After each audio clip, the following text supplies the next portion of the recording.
It's time for another episode of Why I Want, the series where I take a look at NHL draft eligible prospects and why I would want them for the Vancouver Canucks.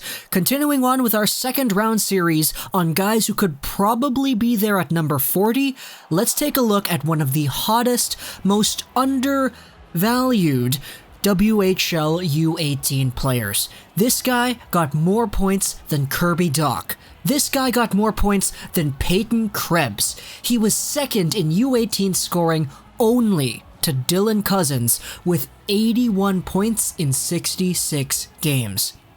This is a Why I Want on Brayden Tracey, a WHL player who won Rookie of the Year. He led all rookies in points, assists, and goals, and was one of the mainstay offensive threats on the Moose Jaw Warriors. Now, before going into why his stat line is actually a little bit misleading, let's just go over who he is. Brayden Tracey, as I said, 2019 eligible player, born May 28th, 2001. He is a 6 foot, 176 pound left winger. So, right off the bat, Canucks fans, you know I love me some left wingers, especially since we only have like 2 in the organization that project to have long-term futures with the team. So, Brayden Tracey is a left winger. He's ranked 44th by Future Considerations, 40th by ISS Hockey, 47th by McKeen's Hockey, 21st by NHL Central Scouting for North American Skaters, and he's ranked 55th by Elite Prospects.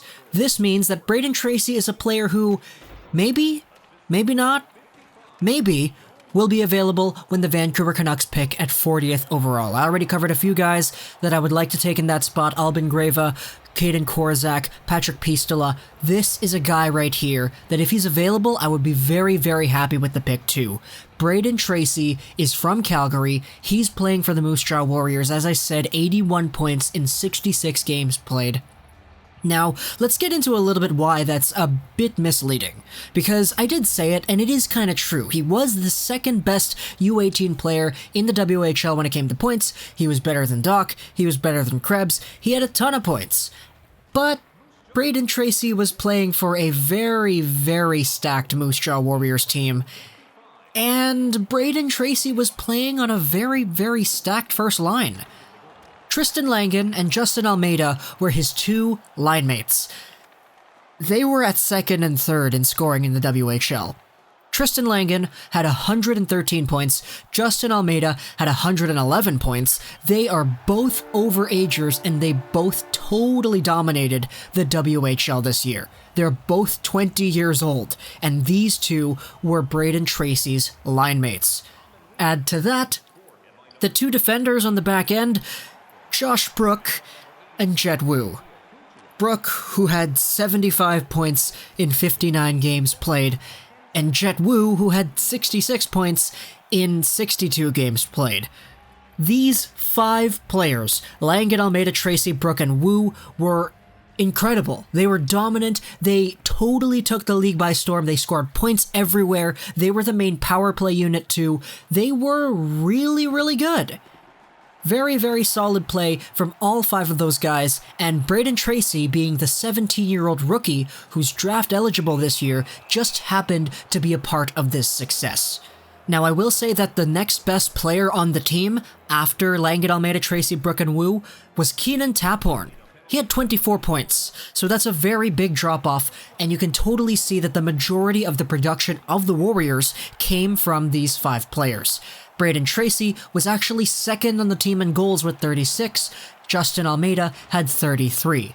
Taking a look at all of this, it's easy to see that Brayden Tracey is a legitimate NHL prospect, but the thing is, he wasn't always supposed to be that.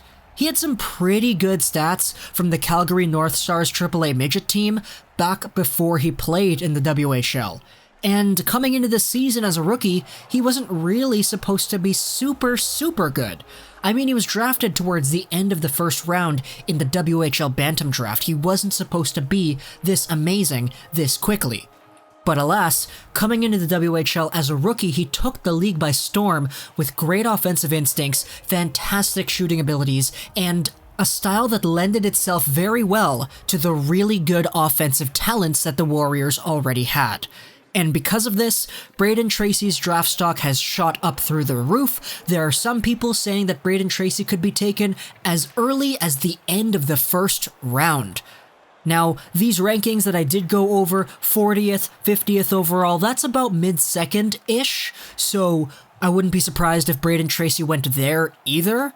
But Brayden Tracey is a guy who has the big resume and who really is giving himself a lot of opportunities to be drafted earlier. If you knew nothing about this draft and you took a look at just the U18 eligible players from the WHL, you'd look at Tracey and be like, why is this guy not like top 10? He had more points than Dach and Krebs, and he had more goals than Dylan Cozens. So that's certainly something to pay attention to, although very well you can't really do that because he was playing on a very stacked team. With that being said though, Brayden Tracey also played at the Canada U18s, and he was very, very good. He had 7 points in 7 games played, and he was one of the more relied upon forwards on that squad. He played on the first power play, I believe. He was playing with Krebs, Thomas Harley, Dylan Cozens, and he had some really good chemistry with Connor Zary, a 2020 eligible draft player from the WHL too. So Tracey really allowed himself to explode offensively this season when he really wasn't projected to doing so. And because of that, this young player who scored 80 points in however many games is now at the top of everyone's attention. But Lego, if this guy was so good, why is he so low? Why is he in the mid-second? Well, first off, it's because he wasn't supposed to be this good. Second off, there are actual concerns that you could lay out when it comes to Brayden Tracey's game. In particular, the fact that he's really not super physical. And this is kind of a bad thing. It's kind of an okay thing, but it's mostly something that he would need to work on. In the defensive zone, it's very noticeable. Brayden Tracey rarely uses his body to enforce the biggest amount of strength on his opponents, and in the offensive zone it is somewhat noticeable because there are some times where Brayden Tracey legitimately gets boxed out of the slot. Playing on the power play in the U18s and playing on the power play in Moose Jaw, Brayden Tracey was kind of in a position where he would get boxed out of the slot. He was mostly the net front presence on the power play, but if he was shoved off even just a little bit, he would force himself over to the outside, and that's kind of unhealthy when it comes to a player who's looking to develop into a mainstay NHL talent. Avoiding those physical plays is certainly going to project you lower, and I think that alongside of all the unpolished talent that Tracey possesses is why he's so low on these draft rankings for a player who put as much numbers up as he did, obviously taking into account the great teammates he had. But Brayden Tracey is a guy who most likely, maybe not, would be available at 40th overall, and if he is, well, why wouldn't you want to take a chance on Jett Woo's teammate? That would be amazing, especially if he pans out, if he keeps this projection up, if he keeps everything up and he projects the way he should. I don't want to say it because I'd be repeating myself, but you know the answer, folks. We'd get our first-line left-wing solution to Elias Pettersson and Brock Besser. Yeah, you know I was gonna hit you with that, right?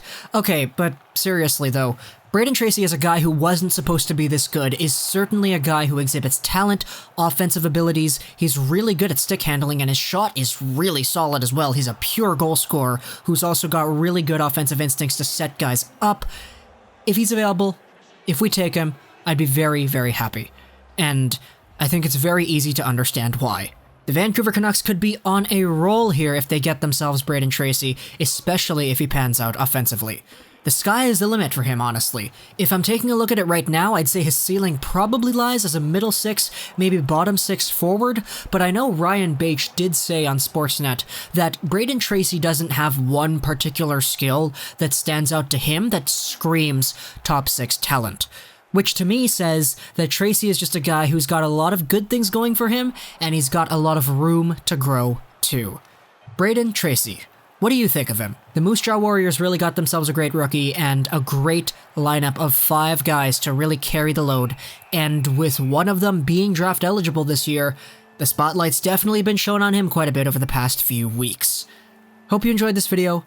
Social Gaming, and bye.